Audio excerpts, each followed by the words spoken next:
Allez, bienvenue. On part ensemble pour un voyage un peu particulier, un voyage vers un monde parallèle. C'est un monde qu'on ne voit pas, mais qui, pourtant, influence profondément le nôtre. Un monde qui, parfois, donne l'impression d'avoir complètement perdu les pédales, d'avoir coupé les ponts avec la réalité. Eh bien, ce monde, c'est ce qu'on va appeler la planète finance. Bon, le pire cauchemar des courtiers, c'est que les journaux titrent «La paix est déclarée». C'est une citation qui peut sembler assez choquante, c'est vrai, mais elle nous catapulte directement au cœur de la logique, parfois un peu folle, des marchés financiers. En fait, c'est un monde où les catastrophes, les crises, l'instabilité, ce ne sont pas forcément des tragédies qu'il faut éviter à tout prix. Non, ce sont des opportunités à saisir. Alors, pour bien comprendre ce qui se passe, il faut s'imaginer qu'il y a deux mondes qui coexistent, là, juste à côté. D'un côté, on a la planète Terre, celle où on vit tous les jours, et de l'autre, on a la planète finance. Ça, c'est un univers de chiffres, de données, qui fonctionne avec ses propres règles, sa propre logique. Et c'est là qu'on touche au paradoxe fondamental. Prenons un exemple récent, la pandémie de Covid-19. Pendant que la planète Terre était complètement secouée, avec les confinements, les entreprises qui fermaient, les gens qui perdaient leur boulot, et bien sûr la planète finance, après un petit choc au début, la perspective a vite changé. La volatilité, cette instabilité, est devenue une alliée. L'économie réelle était à la peine, elle essayait de recoller les morceaux, et pendant ce temps, les marchés boursiers, eux, repartaient de plus belle, créant au passage des fortunes absolument immenses. Cette phrase, elle est d'un ancien trader. Il dit que son année la plus rentable, c'était le 11 septembre, et qu'il trouve ça horrible. Ça illustre de manière assez brutale cette déconnexion à la fois émotionnelle et morale. Un événement qui est une tragédie absolue pour la planète Terre devient pour lui l'année la plus profitable de sa carrière. C'est vraiment cette fracture-là qui est au cœur de tout ce qu'on va voir ensemble. Alors, forcément, la question qu'on se pose, c'est comment ? Comment la finance est-elle pu devenir aussi déconnectée de notre réalité ? Pour trouver un début de réponse, il faut remonter le temps, loin, bien avant les ordinateurs, les algorithmes, à une époque où la finance, c'était une affaire de cris, de sueur, de contact physique. Allez, on embarque, direction les années 70. Oubliez tout ce que vous imaginez, les data centers silencieux, tout ça. À l'époque, le cœur du marché, là où tout vibrait, c'était la fosse de trading. On appelait ça aussi le parquet. C'était un peu comme un colisée des temps modernes. Imaginez un peu la scène. C'était un chaos total. Des cris, des hurlements assourdissants de partout. Les ordres de bourse, ils étaient écrits à la main, sur des tableaux à la craie. L'air était irrespirable, plein de fumée de cigarettes. Ça se bousculait, des coups de coude, de la sueur.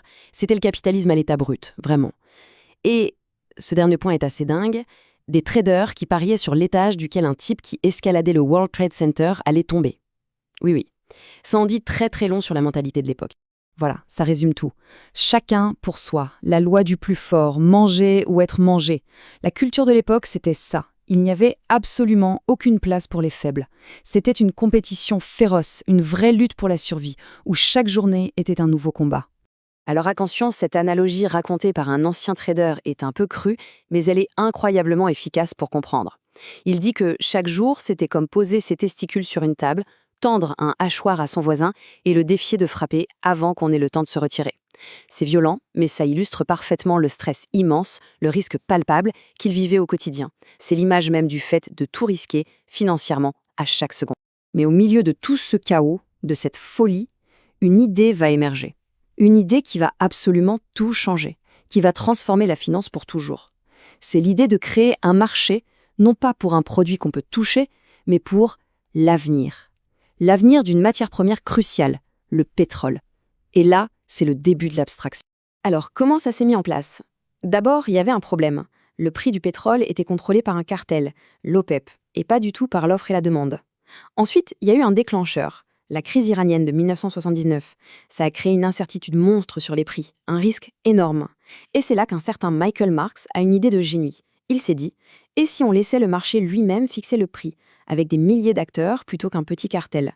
Pour ça, il fallait inventer un nouvel outil. Et cet outil magique, c'est le contrat à terme, ou Futures Contract. C'est vraiment la pierre angulaire de la finance moderne. L'idée, ce n'est pas d'acheter un baril de pétrole tout de suite, maintenant, non. C'est de signer un contrat qui vous oblige à l'acheter ou à le vendre plus tard, à une date future, mais à un prix qu'on fixe aujourd'hui. Pour le dire simplement, c'est un pari sur la valeur future de quelque chose.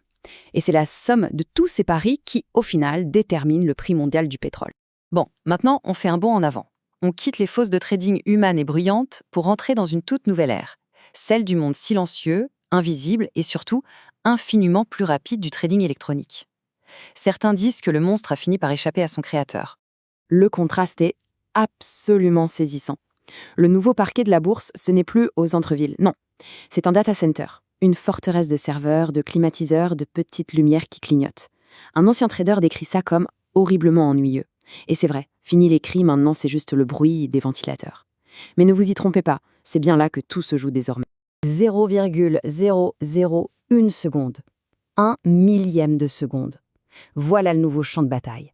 C'est là que des milliards se gagnent et se perdent. La compétition, ce n'est plus une question de force physique ou de voix qui porte.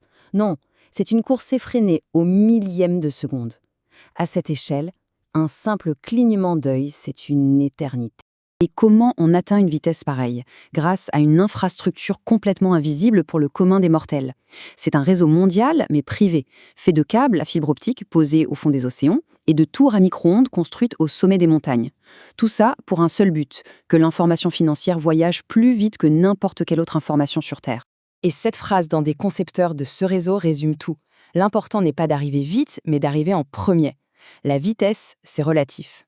En clair, peu importe si l'information met 10 ou 100 millisecondes à arriver, ce qui compte, c'est d'avoir juste quelques microsecondes d'avance sur tous les autres. C'est cet avantage minuscule, quasi imperceptible, qui peut générer des profits absolument colossaux. Alors, on a des serveurs, des câbles sous-marins, des algorithmes. On pourrait croire que l'humain a disparu de l'équation. Mais en fait, pas du tout. Au cœur de la planète finance, il reste un élément fondamental qui n'a pas changé, l'être humain. Et plus précisément, son cerveau. C'est une neuropsychologue qui a elle-même été tradeuse qui le dit. Le trading et l'investissement sont le jeu mental le plus difficile du monde. Pourquoi? Parce qu'il n'y a jamais aucune certitude. Tout est ambigu. Même avec toutes les machines du monde, le défi reste purement psychologique. C'est comme naviguer en permanence dans un océan d'incertitude. Un peu comme une partie de poker géante qui ne s'arrêterait jamais. Et ce combat, il est intérieur. C'est une lutte constante contre ses propres émotions. D'un côté, il y a la peur de perdre. De l'autre, la cupidité, l'envie de gagner toujours plus. Il y a l'anxiété face à l'inconnu, le doute qui peut complètement paralyser. Et au milieu de tout ça, l'unique arme pour survivre à ce chaos émotionnel, c'est une discipline de fer. Et ça forge un état d'esprit très particulier. Le travail d'un trader, ce n'est pas de se demander « mais pourquoi est-ce que ça arrive ?» Non, son travail c'est d'agir, tout de suite. Se demander pourquoi, c'est un hobby, c'est pour après. Agir, c'est comme ça qu'on survit dans cet univers. C'est un monde d'action, pas de contemplation. Et tout ça, ça nous ramène à notre question de départ. Quand on voit ce fossé qui se creuse de plus en plus entre l'économie réelle, celle où on travaille, où on vit, et ce monde abstrait de la finance, qui lui prospère sur l'instabilité et le chaos, la question finale est inévitable.